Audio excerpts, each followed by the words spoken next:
These people think that if they're tough enough, smart enough, and mean enough, all this will be there someday.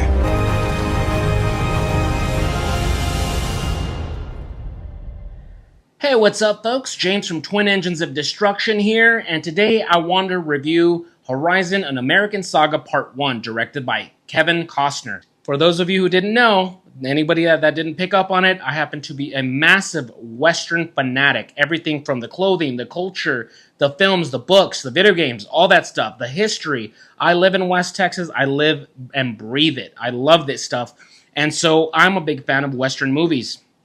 So recently, Kevin Costner has released a movie called Horizon: An American Saga Part 1.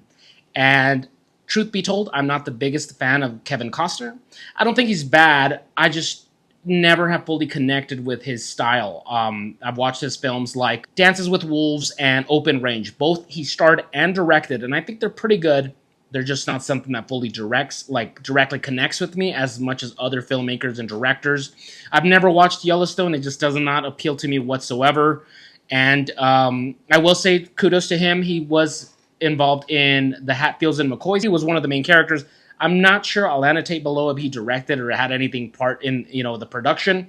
But I did enjoy that one very much. I really love that one. Probably my favorite TV show, historical TV show of all time. Check it out on Netflix if you haven't. I digress. I love Westerns. I'm always pushing for them to be, for more people to check them out and stuff like that. So when I heard that Kevin Costner had quit Yellowstone, a fat paycheck, and, to devote into this project, I researched, and he's been working on this story for over 30 years. I was intrigued. Now, you're looking at reviews, and a lot of them are bad. A lot of people are saying the movie's too long, it's too boring, the plot goes nowhere. And that made me, once again, a little hesitant because I'm not the biggest Kevin Costner fan. However, I decided to just give it a chance because I know that I'm more open to Westerns than the average person. And I gotta say, I am very glad I took the chance. I was enthralled by this movie from the very, opening seconds. I thought it was really great. Now, first things first, let's address the elephant in the room. It is 3 hours long, so it's definitely a movie that I would suggest, if you want to check out a good Western or a historical epic, watch this in the big screen. Turn off your phone, watch it in the big screen with the surrounding stereo, and just enjoy it, and you're gonna really like it. Go to a place like Alamo where you could get yourself some wings and, a drink, and you're gonna really enjoy yourself there. And that's what I did, and I was really happy with it. I mean, the visuals were really great. Of course, the landscapes and stuff like that, just absolutely beautiful. And I think it's great. I think it's great. Now, I'm not someone who, just because I love Westerns or because I love something, I defend it fully. If I don't like something, I will mention it. I will say, what can be improved upon. And I don't think this is a perfect movie. But keep in mind that this is a saga. Now, Kevin Costner's really, really biting off possibly more than he can chew because this is a 3-hour movie, and this is installment 1 out of 4. So if people are not flocking to this one, if people are not really receptive to this one, who knows if even the third or the fourth are even going to be made? So it takes money to pay actors and crew and stuff like that. So fingers crossed. Now that I gave it a chance, I gotta say I am ready for part 2. I am excited. So first things first, the pros. For me, when I look at a historical epic, especially with Westerns, I love watching the hats and the clothing and the setups, the knives and stuff like that. And this one's very historically accurate, and just kudos to the costume department, first of all. I mean, just the clothes looks worn and weathered, but it's just beautiful because I just think Western fashion is beautiful. That looks fantastic. The acting was great. I mean, Kevin Costner's no Christian Bale. Let's admit that. Kevin Costner's more just that tired dad that just came home from a long day of work, and he just wants to relax and be left alone, and then someone messes with him. But he's had over 30 years to master that energy, and he's at his best here. Jenna Malone is a standout for me. Jenna Malone is one of my favorite actresses. Anytime she's involved in some kind of project, whether it's a TV show or a movie, I always feel like I should check it out because I feel like her and I have very similar tastes. I first saw her in Into the Wild. She played the little sister. Also in the Hatfields and McCoys, so once again, the TV show that Kevin Costner was involved in. She was great in that one. And then she was that smoking hot Johanna Mason in the Hunger Games Catching Fire. She was just that frenemy for Katniss, and she's great. I love her in all kinds of stuff. So I think she's great. And in this one, of course, she does great, even though she's part of it for just a little moment. She's only in it for a little bit. And then there was some other ones. I don't know their names. There's two brothers, and they're like hillbilly outlaw type brothers, the Sykes brothers. And you'll know who they are because they have like long hair, and then they have like coyote pelts over their shoulders on their jackets. And these two brothers are cool. I like their dynamic. I like their energy. They remind me like of little baby versions of Sabretooth from X-Men. And I really like them. I don't know their names of the actors, apologies. But I thought they both did a fantastic job of the annoying little brother and that really dangerous big brother that you really don't want to cross. And so they were great. And honestly, just everybody did really well. There's a whole segment involving Apaches and like their tribe, and their acting and the costumes and their drama was really great. So it's very immersive. It's very engrossing. Once again, put your phone down and just enjoy the movie, and you'll follow along just great. And you get to see. It's not just the fantastical elements that Westerns have really become, we're just like, oh, it's nothing but fun. It's this open sandbox like Grand Theft Auto, like Red Dead Redemption. Those are fun, and that's great, but that's not historically accurate. And so this one takes its time for you to see a day in the life of a prostitute, a drifter, settlers, Apaches, scalp hunters, and a day in the life of Union soldiers. And so you see the drudgery, how hard life was, how rough it was, how tough you had to be, and how in the flip of a switch, your life can change and you can lose everything. And I like that. Once again, this is an epic, so it reads almost like a novel. That may not appeal to some people that just want an hour and 15 minutes of, shootouts, and there's an appeal to that. There's an appeal to that. I'm not saying that there's not. But this one, once again, it's an epic. It's a 3-hour part installment of part 1.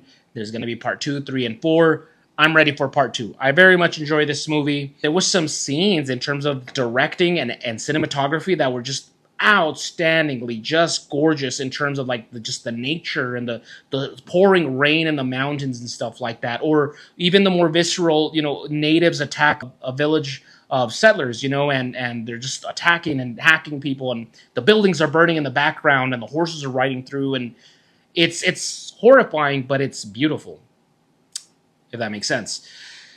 As far as the cons, once again, it's a 3-hour movie. So as much as I enjoyed it in the theater, rewatchability may be an issue. It's not like it's not like Young Guns that you can just put on in the background and have a good laugh every once in a while.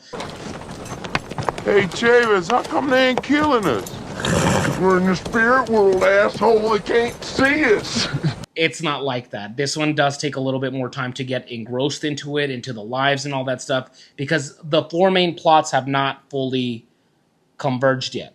And so it's still taking a time. It's almost like a mystery of, what's causing this to happen. And so, once again, 3 hours is a lot of time to devote to just one thing in front of you. So this definitely feels like an older type Western from like the 60s and the 70s, as opposed to just like something that's more modern day on Netflix that's 90 minutes long.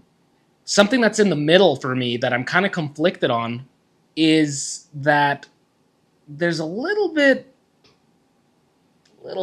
of plagiarism, if I may go as far as to say that. Maybe it's not plagiarism, but I definitely pick up a lot of influence from Cormac McCarthy's Blood Meridian novel. Now, this is my favorite novel of all time. I've read this thing for 17 times, and it is a horrifying book based in real-life events. You follow a gang of scalp hunters, and they're hunting Apaches, and they kill them. They cut the scalps because they get paid for every scalp they take. And, I mean, let's face it. Can you tell what's an Apache scalp and what's a Tigua scalp or a Mescalero scalp? You wouldn't. It all looks the same. So guess what they do? They'll attack innocent people. They'll, you know what I mean? Because to them it's a payday, and it just shows the depths of human depravity and greed. And it's a dark, heavy book, and a lot of it, there's a segment in here, not a lot, but there's a segment in here that involves scalp hunters, which I found interesting, but I was like, it's getting a little familiar for me. And so in going back to Blood Meridian, the novel, the closest thing to a main character is the 14-year-old boy, and they just call him the kid. He doesn't even have a name. never know what his name is. And you're kind of viewing things through his eyes. And so he's a child, but he's in this very rough, violent, gritty world. And so a part of him is kind of like naive to the world, and a part of him, you see he's embracing, the people he's surrounded by, and that, that bloodthirst, depravity. And here, same thing. There's very same thing where there's a very young child, I want to say he's 14, and he somehow ends up riding with these scalp hunters, and same thing. He's watching what they're doing, and a part of him is scared because he's still a child, he still has innocence, and then a part of him, we don't know what's going to happen, because once again, there's 3 other installments of this saga, so we'll see what happens with that. So I'm intrigued. So even if this film completely flops and they don't even have enough money, or there's not even enough interest to finish this saga, and they don't finish part 3 or 4, I am still excited to have some filmmaker, some producer watching this movie and be like, hey, that kind of works. That's possible to be done, because it's been called that Blood Meridian is an unfilmable novel because of the ferocity in it, just the depravity, the horrifying moments in it. But at the same time, I think there's a lot of beauty in it too. And so if anything, if worse comes to worse, there was a little bit of blueprints here of what can be done properly with the right team, with the right vision for a Blood Meridian movie. So maybe I'm going off on a tangent there, but I do got to say, once again, this is a great epic. It reads like a novel, so if you're just a little bit more patient and you got time to kill and you enjoy history, this is definitely a more historically accurate Western, and I think it was really good, and I champion it. I am excited for part 2 that comes out like in a month from now, and I will be there on opening day to check it out with a cold beer and just enjoy it. So that's the best way I can recommend it, guys. If you love a long, engrossing, immersive story and you like history and it's a slow burn, then I suggest check it out. If you're more into just and there's nothing wrong with it, like 90 minutes and it's just a lot of effects and a lot of action and a lot of jokes every 5 seconds, maybe this is not for you. Definitely give it a chance if you have the time on your hands and you like stuff like history and especially Westerns. Check it out, and that's about it. I've rambled enough. Let me know, chime on down below, what did you think of it? If you did watch it, let's get a conversation going. And that's about it, folks. Thank you so much. We're finally back on this channel, so cheers everyone for joining. Please like, share, comment, and subscribe. And we'll see you guys next week, folks. Cheers.